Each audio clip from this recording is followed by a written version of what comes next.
Oh, good morning, guys and girls. I had a real good evening in the hammock, nice and warm. Did not have a problem with cold at all. If you watched my previous video, snow camping in the hammock, I finally realized I should be sleeping on a Thermarest. I'm a little anal retentive when it comes to putting the least amount of things in my backpack, so I held out for a long time with the whole Thermarest when it came to hammock camping. So I finally brought that along, and that seems to do the trick with keeping the backside warm. So I have that in there, and I absolutely love having the Thermarest in there now for cold weather camping. The other thing which I discussed in my previous video was putting the emergency blanket over the top, and I thought I'd talk about that system a little bit more, the pros and the cons. The pros obviously being it's super warm. It keeps some of the ambient temperature warmer inside than it is outside, and I'm talking about the ambient temperature between you and the top of the hammock is distinctly warmer with having that over the top. By warmer I mean it's not as icy cold as it is outside. I mean, right now my hands are gloved, but the tips of my fingers are actually starting to freeze in the ends of the gloves. So it is cold out here. I'm not sure exactly how cold it is. It's probably in the mid-20s right now, but I was definitely warm and pretty content in the hammock last night. So one of the cons with having that emergency blanket over the top is you're going to have to deal with condensate, and I can show you what I'm talking about now.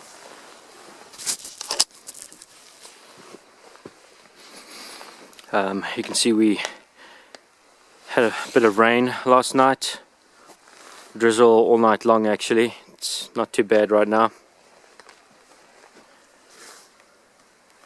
and so here you can see my setup, pretty basic. I have it tied at the ends over here to prevent it from sliding down.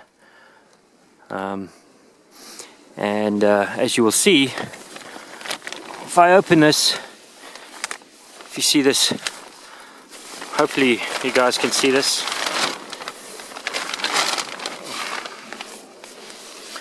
There is a little bit of a shine on there. That is condensate. Now, obviously, when you don't have something over the top like I have here, you're not having a problem with that condensate like that, to that extent. And most of this condensate you're seeing on the mesh here actually occurred with me waking up, getting around, zipping it open and trying to get out, and then causing the two to rub against each other. But usually there's about 3-4 inches of space between the bottom of this emergency blanket and the mesh. So when I lay in it, it weighs down, and this doesn't actually sit on the mesh, but you'll see you will end up with condensate, and you will get sorry guys, I know you can't actually see in here, it's way too dark, but and we're fogging up. Oh, getting out of focus. There we go. You will end up with a couple of drops of water making its way through. And when I say a couple, really it's not anything to worry about.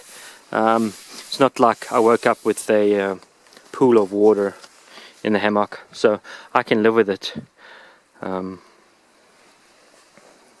The snakes work pretty well. One of the things I was concerned about is perhaps having these snakes on here and causing some kind of irregular flow of water getting on the line or something, but as you can see the way it sits here, if anything, if water is going to make its way down here to the lowest point, it's going to be dropping off. So I actually had mine pushed a couple inches onto the tip of the tarp over here, and it worked just fine for me. There's no water coming down this line. If anything, it worked as a bit of a rain deflector with getting water off the lines. I have been out in some bad weather with lots of rain, and the water kind of marched its way down here and ended up soaking this end here. Of course, the wind was blowing too at that trip, and water was making its way underneath the tarp as well.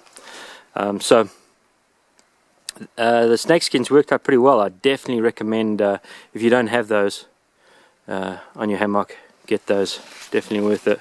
And I think these skins, a pair of skins, cost me $17, so it's money well spent. Hey, but let's take a look at the lake here. I'm finally, I see, maybe we can see something out here. When I got here yesterday, it was pretty misty and I could not see a thing, so looks like it cleared up just a little bit.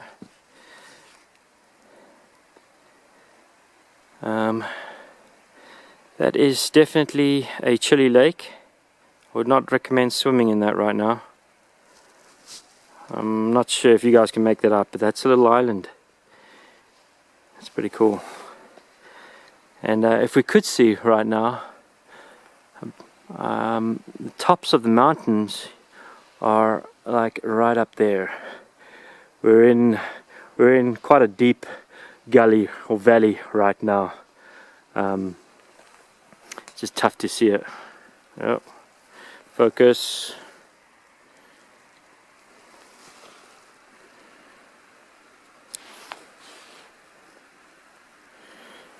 It's a little difficult at times when it's this cold for a camera to focus like it normally does. Anyways, thought I'd give you a little show of what scenery we can see up here. And hopefully you have a better idea of why a emergency blanket over the top of the tarp in cold weather can work. The pros and cons. And I really like the setup. I'm going to stick with it till I think of something better or try something different that works better. I know a lot of guys talk about, or a lot of guys use the down nests or bags over the exterior of the hammock, and I'm sure that works pretty damn well, but I like to keep my pack as tight and as small and as light as possible.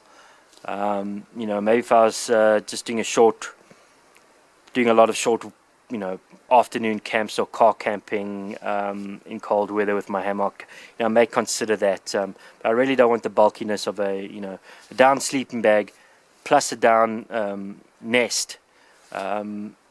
It's just not something I want to get into. Maybe at some point I'll give it a try, and if I do, I'll tell you what that's like. But for me, this works just fine. I've been in some pretty cold temperatures with this setup and have survived just fine. So anyways, thanks for watching. Catch you later.